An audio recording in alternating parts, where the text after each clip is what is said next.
We've seen the election that brought you in. Yeah. What assurance are we having from you to Nigerians?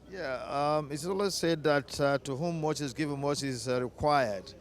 You can see how I was elected unopposed. I can assure you, I will bring all that I've gotten through uh, so many years of exposure to legislature.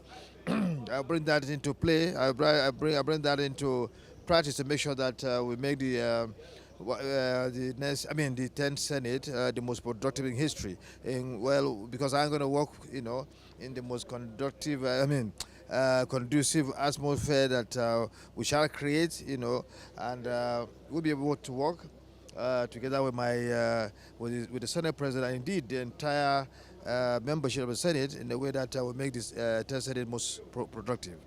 Yeah, thank you. Thank you. You've just elected a new leader for the Senate, which you are part of. How do you describe the emergence and the belief you have in these new leaders? It's just God's will. The emergency is God's will. And of course, we also work very, very hard.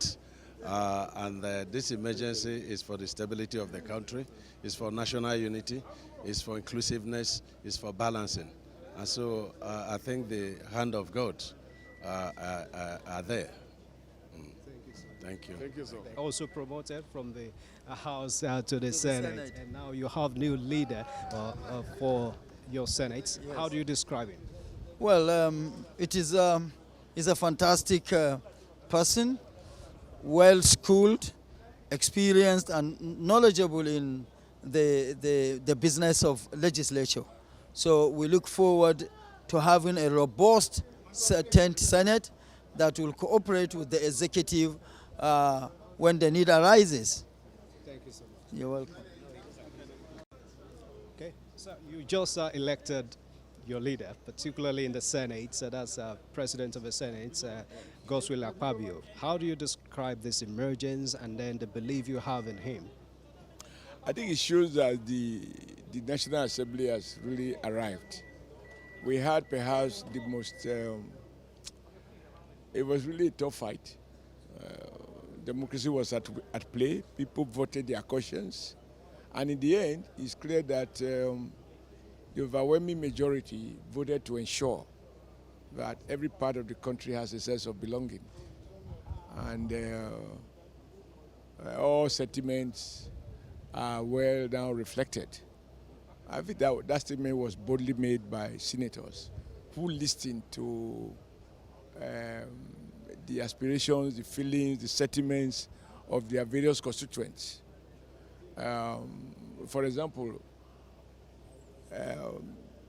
Amen Lawa's decision not to contest was for me a bold statement in acknowledging that people have to sacrifice for the unity of the country.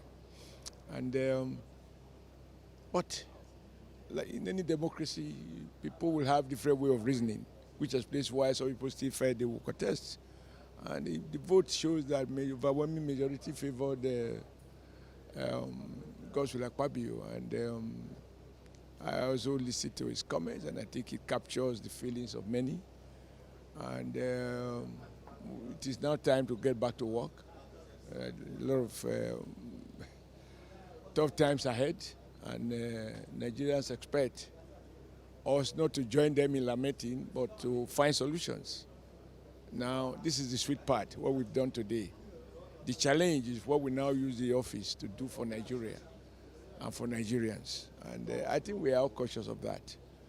For me, it would be worth my while to sit anywhere now if my sitting is not going to add value or have positive impact in the way in which, when it comes to the deliverables to the average Nigerian person. Having spent all my life on the side of the people. So I'm happy with the outcome, and I also don't think that even the man who lost should have any ill feeling, because once you go for a contest, there are two possible outcomes. You either win or you lose. If you don't want to go through the emotional pain of losing, then don't attempt to contest Because even if you were two angels, only one angel is good for a match. So I think it was a good day. It was a good day.